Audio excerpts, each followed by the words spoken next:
Hello बच्चों, welcome to my channel वेदकुलम और relation and function first chapter class 12th। और ये हमारे पास सेकंड वीडियो लेकर मैं आया हूँ।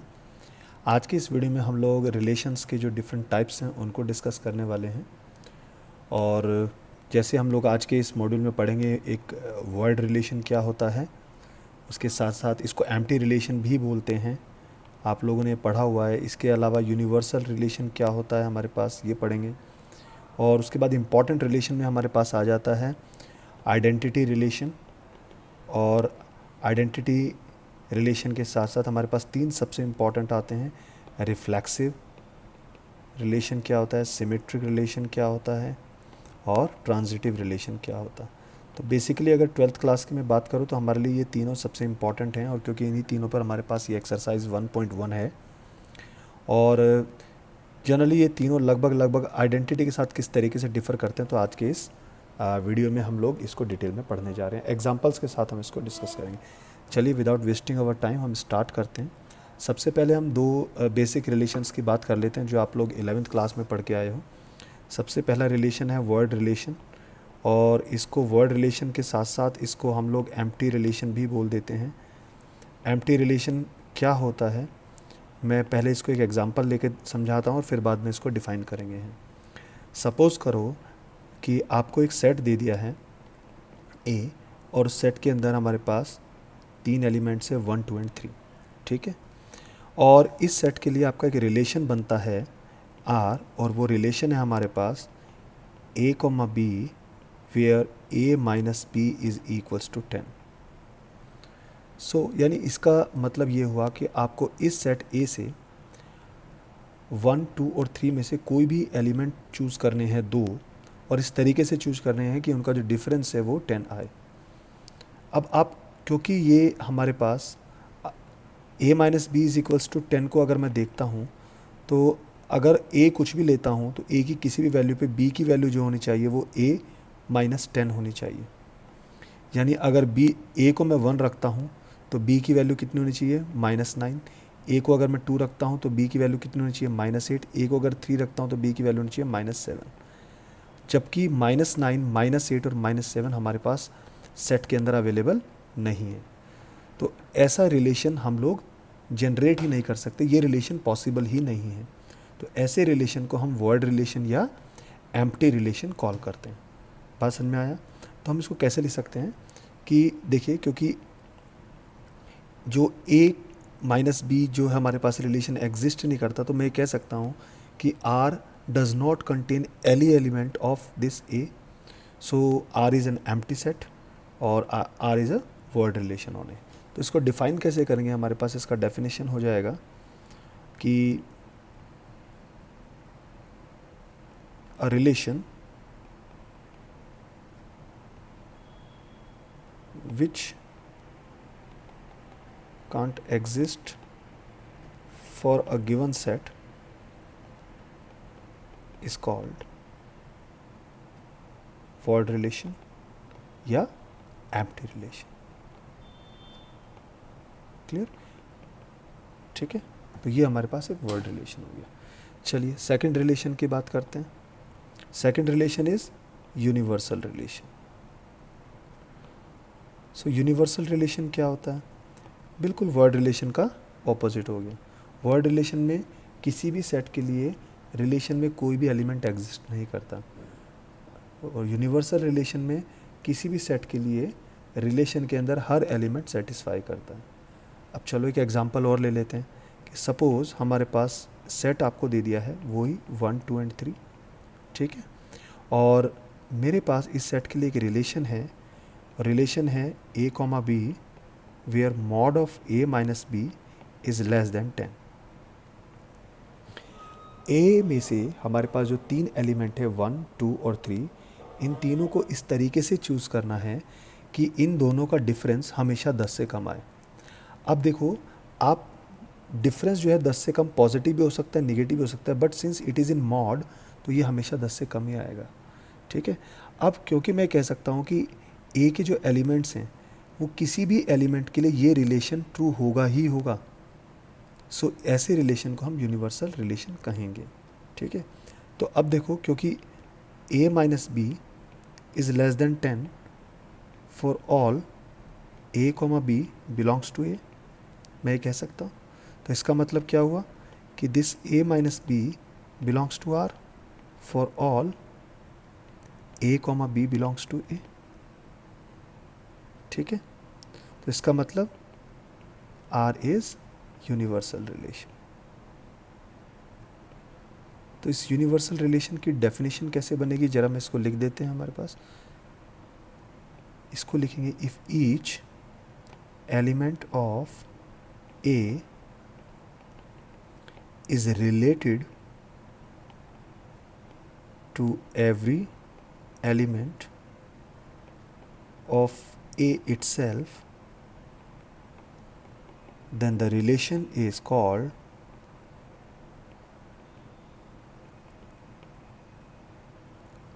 universal relation. क्लियर? आप साथ के साथ नोट्स भी बनाते रहिए वीडियो पॉज करके।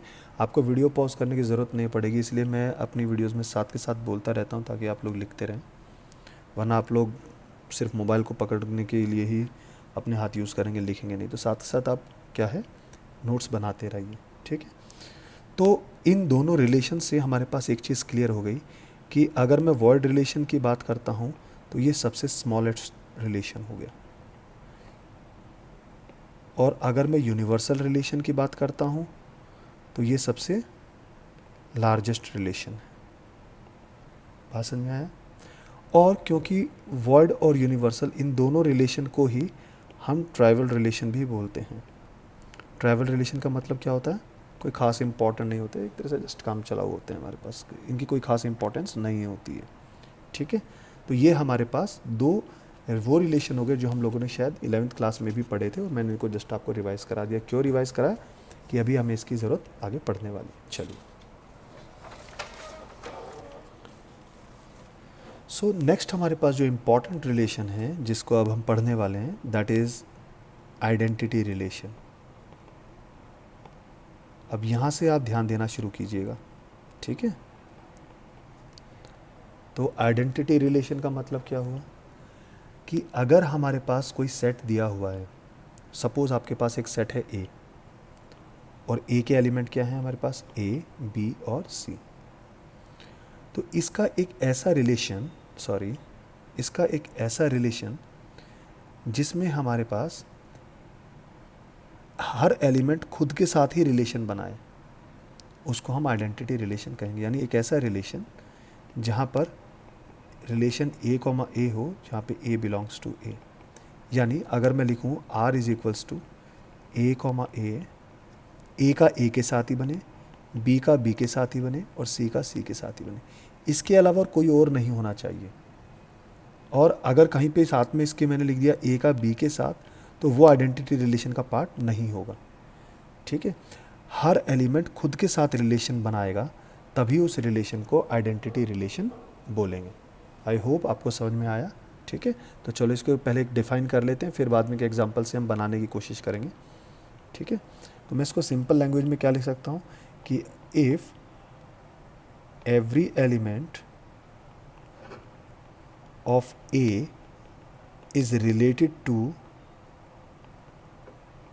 itself only, ये only वर्ड को ध्यान रखना, then this is called identity relation। Clear हुआ? और मैथमेटिकली इसको कैसे डिफाइन कर सकता हूँ, मैं लिख सकता हूँ let A be a set, then relation I is equals to A comma a for a belongs to A on set A is called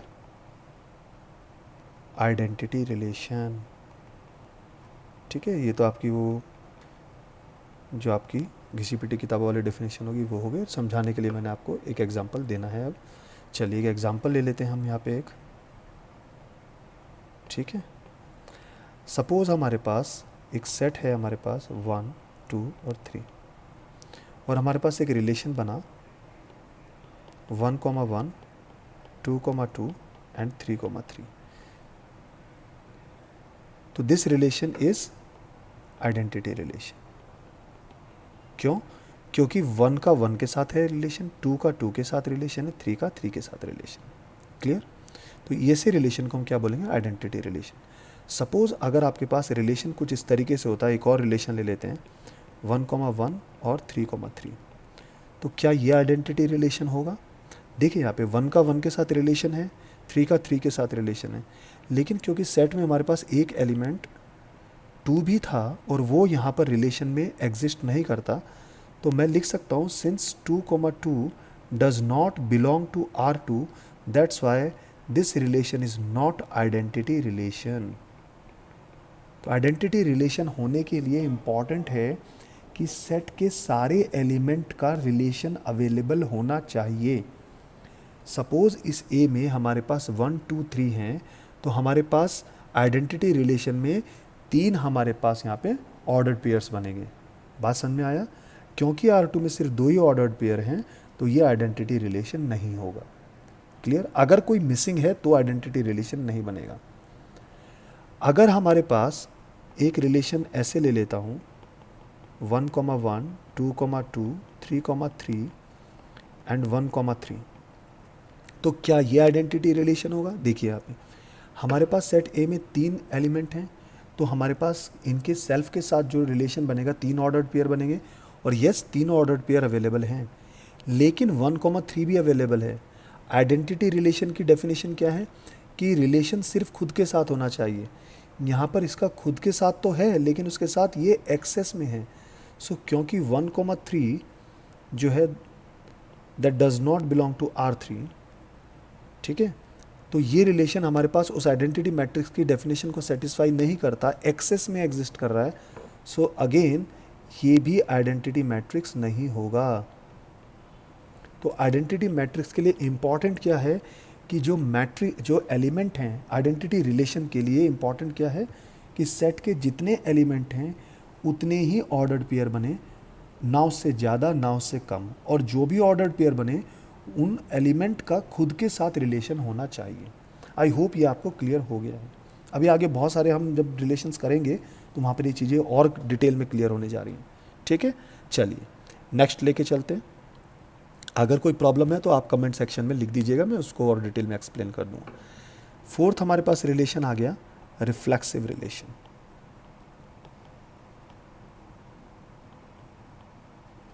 ठीक है, अब चलिए बात करते हैं रिफ्लेक्सिव रिलेशंस की। अब रिफ्लेक्सिव रिलेशन की अगर मैं डेफिनेशन लिखने लगूँ तो आप कहोगे सर रिफ्लेक्सिव रिलेशन और आइडेंटिटी रिलेशन में कोई डिफरेंस ही नहीं है, बट इन दोनों के बीच में एक बहुत ही माहीन सा डिफरेंस है, माहीन बहुत बारीक सा। ठीक है, चलिए देखते हैं। पहले मैं डेफिनेशन लिखता हूँ कि सपोज क्या ये खुल जाता है कि late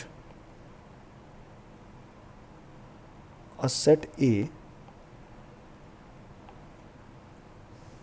relation R is A comma A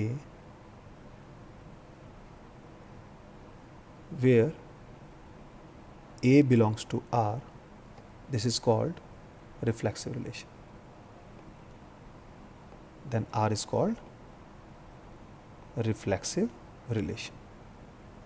अब इसमें और उसमें डिफरेंस क्या है? देखो इसको कैसे रिप्रेजेंट करेंगे रिफ्लेक्सिव रिलेशन को, क्योंकि रिलेशन को मैंने आपको बताया था, यानी हमारे पास ए आर ए ये अगर एग्जिस्ट कर गया तो ये रिफ्लेक्सिव रिलेशन है, और यही हमने आइडेंटिटी रिलेशन में भी पढ़ा था। ठीक है, तो आइडेंटिटी रिलेशन और रिफ्लेक्सिव रिलेशन में डिफरेंस क्या है, चलो मैं इसको समझाने की आपको कोशिश करता हूँ।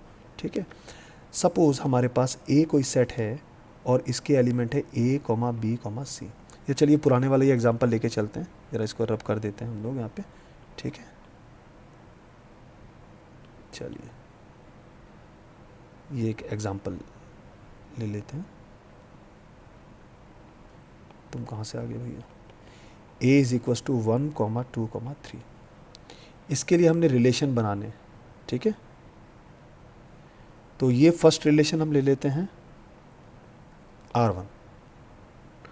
R1 को मान के चलते हैं, मान लीजिए ये हमारे पास है 1,1, 2,2, 3,3, 1,3 एंड 2,1।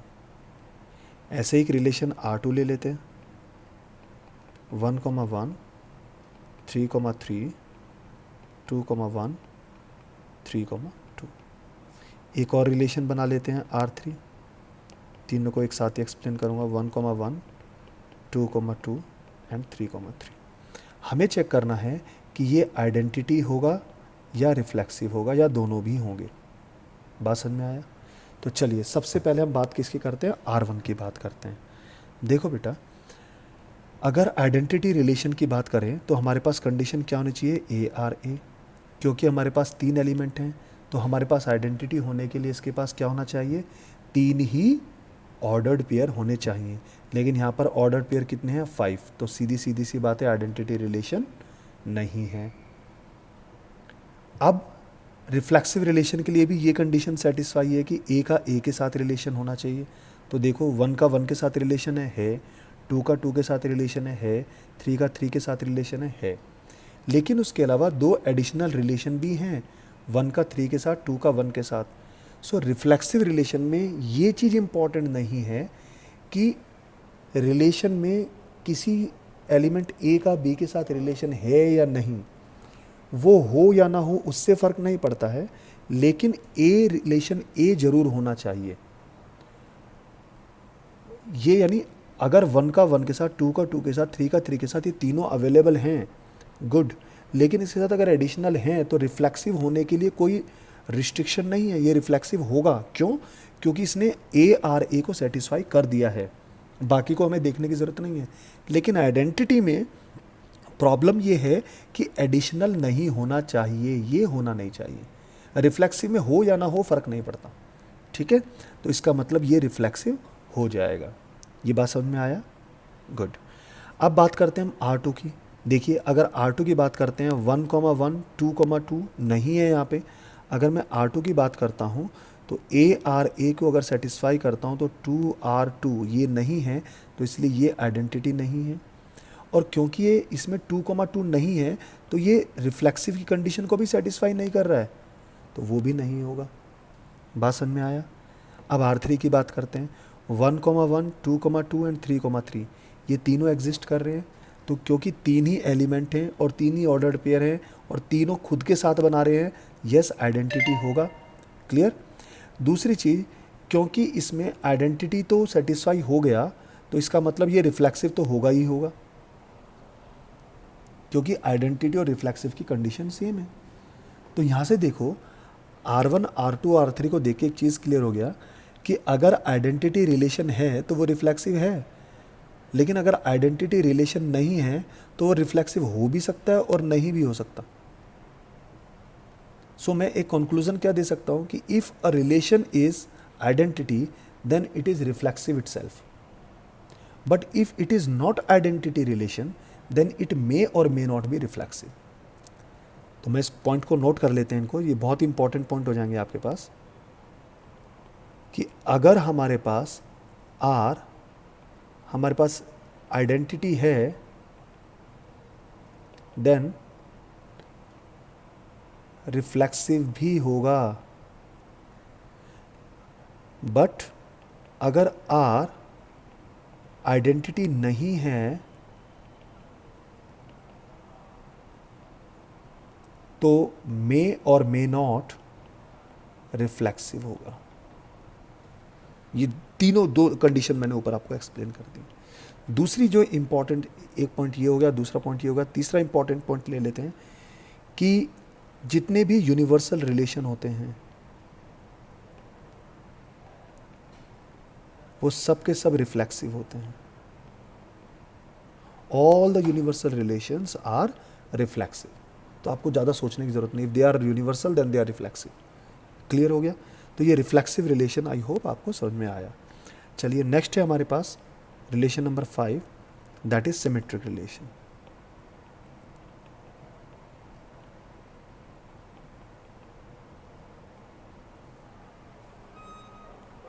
सिमेट्रिक रिलेशन क्या होता है?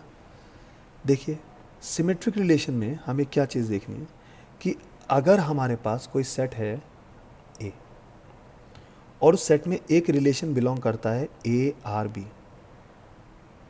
और उसके साथ साथ एक रिलेशन B, भी एग्जिस्ट करता है for all A, B belongs to A, then such relation is called symmetric. यानी अगर किसी रिलेशन में a, b है तो उसका हमारे पास दूसरा क्या हो जाएगा, b, a भी होना चाहिए, तो वो सिमेट्रिक रिलेशन हो जाएगा। अगर नहीं है तो वो सिमेट्रिक नहीं होगा। ठीक है, चलो इसको भी एक एग्जांपल से समझ लेते हैं। चलिए, सपोज हमारे पास ये a है 1, 2, 3, 4। ठीक है, ये हमारे पास एक सेट आ गया।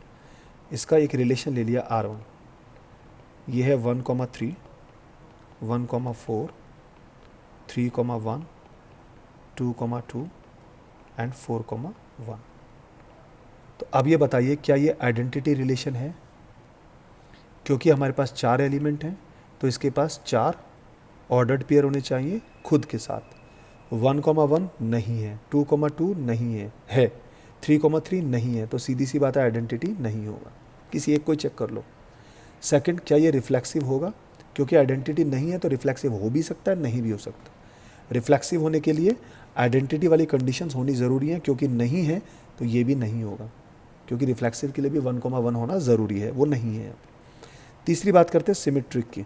सिमेट्रिक होने के लिए अगर हमारे पास 1, 3 है तो 3, 1 भी होना चाहिए, यस है। अगर 1, 4 है तो 4, 1 भी होना चाहिए। अगर 2, 2 है तो इसका अपोजिट भी 2, 2 ही होगा, तो वो अवेलेबल है। तो इसका मतलब ये सिमेट्रिक हो जाएगा। समझ में आया आपको? चलो एक और एग्जांपल ले लेते हैं, एक रिलेशन और बना लेते हैं इसी में।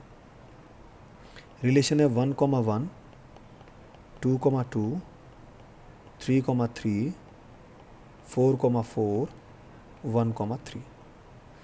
अब बताइए क्या ये आइडेंटिटी रिलेशन होगा?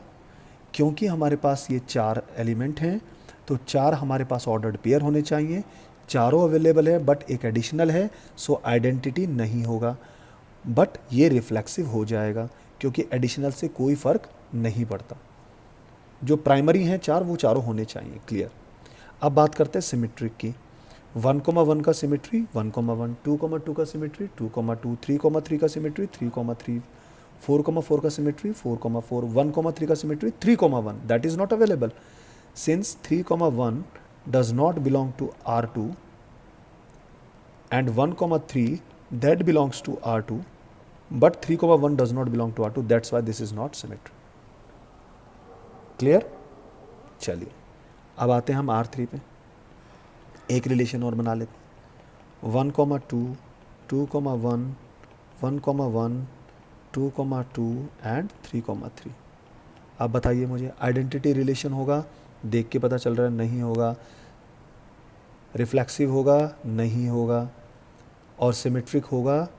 1, 2 का 1, 2 का इन्वर्स 2, 1, 1, 1 का 1, 1, 2, 2 का 2, 2, 3, 3 का 3, 3। तो that's why it is symmetric. बात समझ में आया? तो ये 3 मैंने आपको रिलेशंस करा दिए। ठीक है, चलिए अब इसमें मैं आपको एक बहुत इंपॉर्टेंट चीज़ करा देता हूँ। इसमें इम्पॉर्टेंट पॉइंट, पहला इम्पॉर्टेंट पॉइंट ये है कि यहाँ पर देखो, अगर कोई रिलेशन आइडेंटिटी रिलेशन है और अगर वो यूनिवर्सल रिलेशन है, आइडेंटिटी हो या यूनिवर्सल रिलेशन हो, आप इसमें कंफ्यूज हो जाओगे। एक मिनट रुकिए, इसको ऐसे कर लीजिए। ठीक है, आइडेंटिटी रिलेशन हो या यूनिवर्सल रिलेशन हो, अगर वो हैं तो वो हमारे पास सिमेट्रिक भी हो जाएंगे। क्लियर हुआ ये पॉइंट? दूसरा, अगर वो रिलेशन रिफ्लेक्सिव है तो वो मे और मे नॉट सिमेट्रिक होगा। चेक करना जरूरी है उसको। तीसरा पॉइंट है हमारे पास कि अगर किसी रिलेशन का इन्वर्स उसी रिलेशन के इक्वल आ जाता है तो वो 100% आपका सिमेट्रिक होगा। तो आपको अगर सिमेट्रिक चेक करना है तो ये हमारे पास, ये क्या हुआ है भैया, वापस आ जाओ, कहाँ चले गए तुम? तो ये आपका एक तरह से टेस्ट हो जाएगा ये चेक करने के लिए कि वो रिलेशन सिमेट्रिक है या नहीं। चलो ऊपर वाले रिलेशन में देखते हैं। अगर इस R1 का इन्वर्स निकालता हूँ तो देखो 1,3 का इन्वर्स 3,1, 1,4 का 4,1, 3,1 का 1,3, 2,2 का 2,2, 4,1 का 1,4। अब देखिए क्या ये और ये आपस में बराबर हैं? यस। क्यों बराबर हैं? क्योंकि देखो वो एलिमेंट इसके एलिमेंट इसमें अवेलेबल हैं और इसके एलिमेंट इसमें अवेलेबल है। सो क्योंकि R1 और R1 इन्वर्स दोनों इक्वल हैं, that's why it is symmetric. लेकिन अगर इसमें देखोगे ये सिमेट्रिक नहीं है। क्यों? क्योंकि R इन्वर्स जो है उसमें 3,1 आ जाएगा, तो वो हमारे पास सिमेट्रिक नहीं होगा। देखो इस वाले को भी आप करके ट्राई करिएगा। देखिए अगर मैं R3 इन्वर्स निकालता हूँ 1,2 का हो जाएगा 2,1, 2,1 का हो जाएगा 1,2, तो इनकी पोजीशन आपस में चेंज होगी, बस और कुछ नहीं। 1,1 का 1,1, 2,2 का 2,2 रहेगा, 3,3 का 3,3 रहेगा। क्योंकि हमारे पास R इन्वर्स 3 और R3 दोनों सेम हैं, that's why it is symmetric. So एक तरह से अगर ये वाली कंडीशन की मैं बात करूँ, R is equals to R inverse, ये श्योर शॉट हो जाता है किसी भी सिमेट्रिक मैट्रिक्स को जज करने के लिए। क्लियर? चलिए तीसरा हमारे पास जो अब हमारे पास मैट्रिक्स आता है, रिलेशन आता है, वो रिलेशन है हमारे पास सिक्स्थ रिलेशन हो जाएगा, ट्रांजिटिव रिलेशन। इसके बाद मैं आपको एनसीईआरटी का एक ही क्वेश्चन डिटेल में सॉल्व कराने वाला हूँ, वहाँ से आपको सारी चीज़ें क्लियर हो जाएंगी। सो ट्रांजिटिव रिलेशन क्या होता है? देखिए ट्रांजिटिव रिलेशन को थोड़ा सा ट्रिकी है, इसको समझना बहुत इजी है, लेकिन एक बार जब आपका कॉन्सेप्ट समझ जाओगे तो फिर कोई प्रॉब्लम नहीं। देखिए ट्रांजिटिव रिलेशन की डेफिनेशन क्या कहती है? अगर हमारे पास एक सेट है, हमारे पास ए, और उस सेट के अंदर हमारे पास एक रिलेशन आता है कि अगर हमारे पास ए आर बी अवेलेबल है और साथ में बी आर सी भी अवेलेबल है, तो वहाँ पर अगर ए आर सी एग्जिस्ट करता है तो वो ट्रांजिटिव होगा, और अगर ए आर सी एग्जिस्ट नहीं करता तो वो ट्रांजिटिव नहीं होगा। ठीक है? यानी देखो यहाँ पे ए आर बी और बी आर सी, यानी बी से बी एलिमिनेट हो गया, ए टू सी बचेगा। ठीक है? सो यानी अगर हमारे पास ए कॉमा बी उस रिलेशन में है और बी कॉमा सी भी है, लेकिन ए कॉमा सी नहीं है, सपोज ए कॉमा सी भी है, तो ये हमारे पास क्या हुआ? ट्रांजिटिव रिलेशन हुआ। लेकिन अगर ये नहीं है तो ये ट्रांजिटिव रिलेशन नहीं होगा। अब इसमें एक चीज़ हो रहा है, अगर बी कॉमा सी भी नहीं है और सिर्फ उसमें हमारे पास क्या है? ए कॉमा बी है और ए कॉमा सी है। सपोज रिलेशन में ए कॉमा बी है सिर्फ, तो क्या ये ट्रांजिटिव होगा? Yes, now it is transitive. अब आप कहोगे सर ये ट्रांजिटिव कैसे हुआ? देखिए अगर इसमें ए कॉमा बी है लेकिन ये वाला पेयर है ही नहीं, तो हमें इस कंडीशन को चेक करने की ज़रूरत नहीं है। ये कंडीशन तभी चेक होगी जब हमारे पास ये पेयर्स अवेलेबल होंगे, अदरवाइज वो रिलेशन ट्रांजिटिव होगा ही होगा। सो उसमें चेक करने की ज़रूरत नहीं, आप सीधा उसको ट्रांजिटिव कॉल करेंगे। सपोज अगर हमारे पास रिलेशन इस तरीके से होता, ए कॉमा बी और ए कॉमा सी, तो अब देखिए ए कॉमा बी और ए कॉमा सी दोनों जो दो रिलेशन अवेलेबल हैं, बट दोनों अपने आप में डिफरेंट हैं। जो यहाँ पे बी से ख़त्म हुआ वो बी से स्टार्ट नहीं हुआ यहाँ पे। सो ये भी ट्रांजिटिव होगा, क्योंकि इसमें इस कंडीशन को हम लगाएंगे ही नहीं। ये कंडीशन सिर्फ तभी लगेगी जब हमारे पास ये पेयर अवेलेबल होगा, अदरवाइज वो रिलेशन अपने आप में ट्रांजिटिव रिलेशन कहलाएगा। एक एग्जाम्पल से मैं आपको समझाता हूँ और क्लियर हो जाएगा, जहाँ मुझे लगता है कि क्लियर हो चुका है आपको। चलिए देखते हैं इसको, एक एग्जाम्पल से समझते हैं। चलिए एक रिलेशन ले लेते हैं। ये एक सेट है हमारे पास 1 2 3 एंड 4। ठीक है? इसमें एक रिलेशन है हमारे पास R1, और ये रिलेशन R1 है 1 1 2 2 3 3 एंड 4 4। सो आप तुरंत मुझे बता सकते हैं कि ये आइडेंटिटी होगा, यस। ये रिफ्लेक्सिव होगा, यस। ये सिमेट्रिक है, यस। ये ट्रांजिटिव है, बताइए। देखो 1 का 1 के साथ है, लेकिन 1 का किसी और के साथ नहीं है, तो मुझे चेक करना ही नहीं है वो कंडीशन। सारे जो ऑर्डर्ड पेयर हैं वो अपने आप में इंडिपेंडेंट हैं, तो that's why it will be transitive itself. ये R1 जो है ये हमारे पास आइडेंटिटी भी है, रिफ्लेक्सिव भी है, सिमेट्रिक भी है, ट्रांजिटिव भी है। यानी अगर एक मैट्रिक्स, अगर एक रिलेशन आइडेंटिटी रिलेशन है तो वो सिमेट्रिक भी होगा, रिफ्लेक्सिव भी होगा, ट्रांजिटिव भी होगा। R2 ले लेते हैं, चलो एक और बना लेते हैं रिलेशन। 1 1 2 2 3 3 1 2 एंड 2 1। अब बताइए, देख के ही पता चल रहा है कि 4 4 अवेलेबल नहीं है, सो ये आइडेंटिटी नहीं होगा और ये रिफ्लेक्सिव भी नहीं होगा, क्योंकि A सेटिस्फाई नहीं हो रहा है, वो दोनों के लिए सेटिस्फाई होता है। सिमेट्रिक की बात करते हैं, 1 1 2 2 3 3 को चेक करने की ज़रूरत नहीं है, वो सिमेट्री में है। 1 2 की सिमेट्री है 2 1, ये दोनों अवेलेबल हैं इसमें, यस ये सिमेट्रिक होगा। क्लियर हुआ पॉइंट। अब बात करते हैं ट्रांजिटिव की। अब ट्रांजिटिव को देखिए, यहाँ पे देखो, यहाँ पे ट्रांजिटिव को देखने के लिए अगर 1 R1 अवेलेबल है, 1 के साथ कोई और रिलेशन है, यस 1 के साथ एक रिलेशन है 1 R2, ठीक है, 1 R2 भी एक रिलेशन हमारे पास अवेलेबल है। तो अगर ये है तो 1 के साथ 1 एलिमिनेट हो गया, तो 1 R2 एक रिलेशन ये भी होना चाहिए, वो तो अपने आप में है ही है। इसी तरीके से अगर मैं बात करता हूँ 2 R2, ये रिलेशन है, 2 के साथ कोई और रिलेशन भी है, यस 2 R1 भी है, 2 के साथ 2 एलिमिनेट हुआ तो 2 1 का एक रिलेशन और होना चाहिए, वो भी है। सो इसका मतलब ये ट्रांजिटिव भी होगा। बात समझ में आया। तो ट्रांजिटिव को इस तरीके से चेक करेंगे। एक रिलेशन और लेते हैं R3, R3 को इस तरीके से ले लेते हैं 1 1 2 2 3 3 4 4 1 2 2 1। चलिए, अगर ये लिया तो अब बताइए ये हमारे पास रिलेशन कैसा होगा। ये आइडेंटिटी रिलेशन नहीं होगा। क्यों नहीं होगा? कि 1 1 2 2 3 3 4 4 है, लेकिन ये एडिशनल है। क्या ये ट्रांजिटिव रिफ्लेक्सिव होगा? यस, रिफ्लेक्सिव हो जाएगा, क्योंकि ये चारों अवेलेबल हैं, एक्स्ट्रा हो या ना हो फ़र्क नहीं पड़ता। सिमेट्रिक, इन चारों को तो देखने की ज़रूरत नहीं है, 1 2 का 2 1 होता है, 2 1 का 1 2 होता है, यस सिमेट्रिक भी होगा। ट्रांजिटिव, ट्रांजिटिव को देखना है तो देखो 1 1 है तो 1 के साथ 1 2 भी है, तो बाहर से बचा 1 2, ये भी अवेलेबल है, तो ये ट्रांजिटिव भी होगा। क्लियर। एक और रिलेशन ले लेते हैं, चलिए 1 2 एंड 3 4। अब मुझे बताइए, क्या ये हमारे पास आइडेंटिटी होगा? नहीं होगा। क्यों नहीं होगा? क्योंकि A2A पेयर नहीं है। अगर A2A पेयर नहीं है तो ये रिफ्लेक्सिव भी नहीं होगा। क्या ये सिमेट्रिक होगा? 1 2 है तो 2 1 होना चाहिए, नहीं है तो सिमेट्रिक भी नहीं होगा। क्या ये ट्रांजिटिव होगा? आप कहोगे नहीं सर, ट्रांजिटिव भी नहीं है, बट मैं कहूँगा ये ट्रांजिटिव है। क्यों?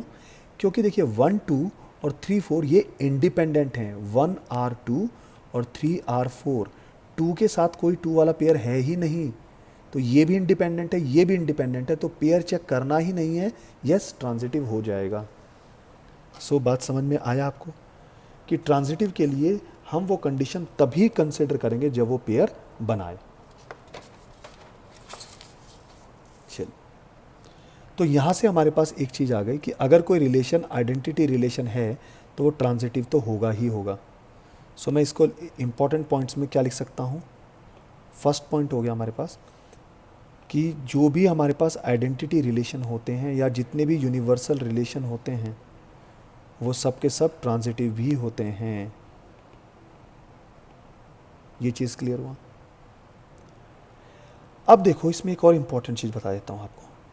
अगर हमारे पास कोई रिलेशन इस तरीके से है कि इफ़ अ रिलेशन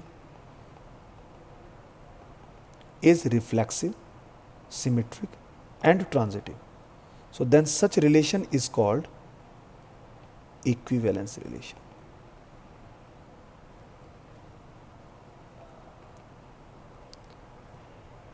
आपको आइडेंटिटी चेक नहीं करना है, identity no need for equivalence relation. RST होना चाहिए। अगर RST तीनों सेटिस्फाई हैं तो ये इक्विवेलेंस रिलेशन है। तो अगर मैं ऊपर वाले में देखूं, यहाँ पर देखिए RST तीनों में सेटिस्फाई है, तो this R1 is an equivalence relation, ये हमारे पास इक्विवेलेंस है। अब इसकी अगर मैं बात करूँ तो ये भी इक्विवेलेंस रिलेशन है, क्योंकि RST सेटिस्फाई हो रहा है, आइडेंटिटी हो ना हो कोई फ़र्क नहीं पड़ता। ठीक है, तो ये हमारे पास सारे रिलेशंस हो गए और इसके साथ आपका रिलेशन वाला जो चैप्टर है वो फिनिश हो गया। अब मैं इसमें कुछ एग्जांपल्स लूँगा, NCERT क्वेश्चंस लेते हैं सीधा और एक्सरसाइज 1.1 से स्टार्ट करेंगे। तो नेक्स्ट वीडियो में हम लोग NCERT के सारे क्वेश्चंस 1 बाय 1 सॉल्व करने वाले हैं। So thanks for watching guys.